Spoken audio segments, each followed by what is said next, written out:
اصلا دنیای عکاسی پر از دردسره. یکی از بزرگترین دردسراش همین اصلاحی خوردن پروژه هاست. یعنی چی؟ یعنی من ویدیو رو آماده میکنم، حالا توی این ویدیو ما ویدیوگرافرها رو در نظر میگیریم، عکاسان جای خودشون رو دارن، ولی بیشتر ادیتورها اصلاحیه میخورن. یعنی چی؟ یعنی اینکه من ادیتور یه ویدیو رو ادیت میکنم، بعد تمام شدن ویدیو که برای کارفرما میفرستم میگه که مثلا موزیک رو عوض کن. چجوری میتونیم جلوی این اتفاق رو بگیریم و به عنوان ادیتور، به عنوان تصویربردار، به عنوان کسی که داره ویدیو رو میسازه یا عکس میگیره کمتر اصلاحیه بخوریم؟ از اینجا برات شروع بکنم که اولین کاری که باید بکنی اینه که شناخت کامل از مشتری و یا کارفرمای خودت داشته باشی. یعنی چی؟ این یه جمله بدیهیه که مثلا میگن برو کارفرمای خودتو بشناس، سلیقه‌شو بدون. این چیزا رو میذاریم توی یه بخش. ما یک سری لایه‌های عمیق‌تری از این اتفاق رو نیاز داریم. یعنی چی؟ یعنی که من به عنوان کسی که برای یه برند یا یه نفر خاصی دارم ویدیو میزنم، باید بشینم برای اولین بار، یا اگه مشتری ثابته برای تایم‌های مختلف این کار رو انجام بدم، بشینم با کارفرمای خودم گپ بزنم. این گپ رو شما کوچیک در نظر نگیر.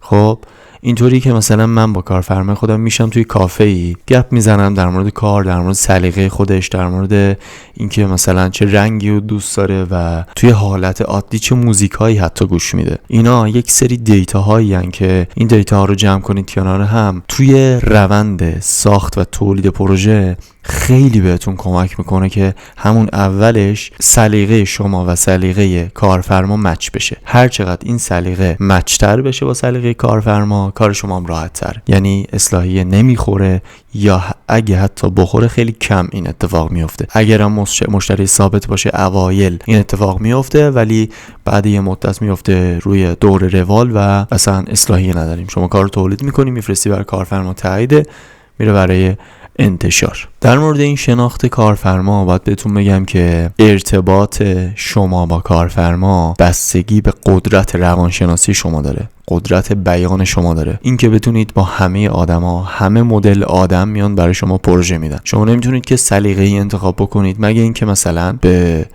این بیزینس هیچ احتیاجی نداشته باشید از لحاظ مالی. میگی با خودت میگی که آره من با یک طیف آدم ها حال میکنم کار کنم، اگرم نیومدن که هیچ. سر صحبتم با اونیه که شغل اصلیش عکاسیه و میخواد از این راه درآمد داشته باشه. تو باید بشینی با کارفرمای خودت خیلی عمیق، توی لایه‌های عمیق‌تری حرف بزنی، قدرت روانشناسی خوبی داشته باشی که بتونی یک سری چیزا رو، یک سری دیتا رو ازش بکشی بیرون. حتی اگه اون کارفرما آدمی باشه که مثلا کم حرف باشه یا خجالتی باشه، این وظیفه توئه که این کار رو انجام بدی و دیتا رو جمع کنی. بعد از انجام دادن پروژه دی مثلا این مشکل حل بشه و دردسر اصلاح نداشته باشی در کل. برای اینکه دیتاهای بیشتری از مشتریت بگیری، مستلزم اینی که توی تلگرام یا واتساپ یا هر جایی که دلت خواست یه گروه بزنی، تو باشی، کارفرمات باشه، اگه کارفرما چند نفر باشه همه رو اد میکنی، ادیتورتو اد میکنی، تصویربردارتو اد میکنی و یک تجمع تشکیل میگیره. اون آدما با حرف زدن یک سری مشکلات رو بین خودشون حل میکنن. یعنی ادیتورت یه چیزی میگه، یا اگه خودت ادیتور باشی خودت یک سری توضیحات رو میدی، کارفرمای خودت در مورد سلیقه خودش حرف میزنه، یک سری نمونه کارهایی رو که اگه دوست داشته باشه برات میفرسته، نه برای کپی، برای الهام گرفتن. چون من 100% با کپی کردم مخالفم و هیچ وقت کپی نکنید.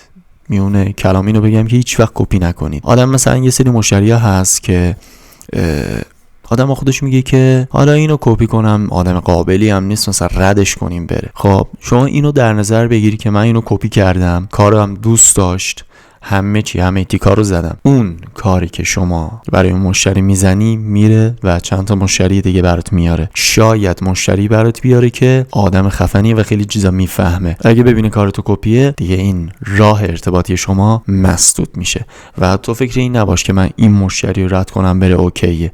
شما باید به فکر این باشی که مشتریایی که از این مشتری قرار جذب بشه شما رو قبول داشته باشه. این مهمه. زیاد حاشیه نریم، برگردیم سر بحث خودمون. من یه جمله‌ای دارم به کارآموزام همیشه گفتم و اینجا باید به شما بگم که هر چقدر ارتباط بیشتری با عروستوماد خودتون، اگه ودینگ کار میکنید، اگه صنعتی کار میکنید، با کارفرمای خودتون، هر چقدر این ارتباط بیشتر باشه، نه اینکه ارتباط جوری باشه که مثلا احساس رفاقت و اینا رو بذار کنار. منظور من ارتباط برای دیتا گرفتن، هر چقدر این ارتباط بیشتر باشه شما میتونید راحت تر کار انجام بدید. حتی سر تصویر برداری، قبل اینکه بری سر پروژه با کارفرمای خودت حرف میزنی، میبینی که چند مرد حلاجه به چی فکر میکنه، اصلا سوی فکری چیه، مثلا توی اینستا کیا رو دنبال میکنه و رقیب کاری خودش کیا هستن. اگه تو رقیب کاری اونو بررسی کنی و در نظر بگیری، بهت قول میدم که 2 قدم جلوتر بیفتی، کارت راحت تره. اینطوری میفهمی که ذهن این آدم کلن دنبال چیه. بعد یه عاملی هم دخیل توی این موضوع، اونم اعتماد به نفس توه. تو به عنوان تصویربردار یا ادیتور باید اعتماد به نفس کامل رو داشته باشی، طرف قبولت داشته باشه و یک سری دیتا ها وقتی ازش میگیری و میبینی که غلطه، هم برای اعتبار تو لطمه میزنه، هم برای اعتبار خودش، باید اونو قانع بکنی. چجوری؟ یعنی مثلا یک سری رول بهت میده که کارو با اون رول پیش ببری. وقتی میبینی اشتباهه، از هیچ چی خجالت نکش، تهش کارو نمیگیری. یک سری توضیحات بهش بده که قانع بشه. این قانع شدنه باعث میشه که همون بسی که اول بهتون گفتم، سلیقه ها نزدیک هم بشه، اون لول اختلاف سلیقه برسه به حداقل و شما بتونید راحت‌تر با فکر بازتر کارتو انجام بدید. ازت میخوام که اگه توی این رشته داری فعالیت میکنی، یک سری تجربه هایی رو داشتم، خواستم که چکیده و خلاصه و مفید بهتون بگم، زیاد وقتتو نگیرم. یک سری تجربه ها داشتم، در اختیارت قرار دادم و اگه تجربه های بیشتری کسب کردم حتما توی ویدیوهای بعدی برات به اشتراک میذارمش. ولی ازت میخوام که اگه توی این مورد تجربه داری که برای خودت و برای دوستات میتونه کمک بکنه، یعنی کمک کرده، برامون بنویس توی قسمت کامنت ها که هم من استفاده کنم، همون آدمی که این ویدیو رو میبینه. در کل میخوایم توی این ویدیو به یک سری نکات مشترک برسیم و کمتر اصلاحیه بخوریم دیگه، درد سرش کمتر باشه. چون هم خودت میدونی هم من میدونم که مثلا وقتی خروجی میگیری از پروژه، مثلا اکسپورت فاینال دیگه، از شر این مشکله میخوایم خلاص بشیم. پس اگه تجربه داری حتما برامون بنویس و امیدوارم که کمتر اصلاحیه بخوری و اون فاینال کمتر بشه. خیلی مخلصم.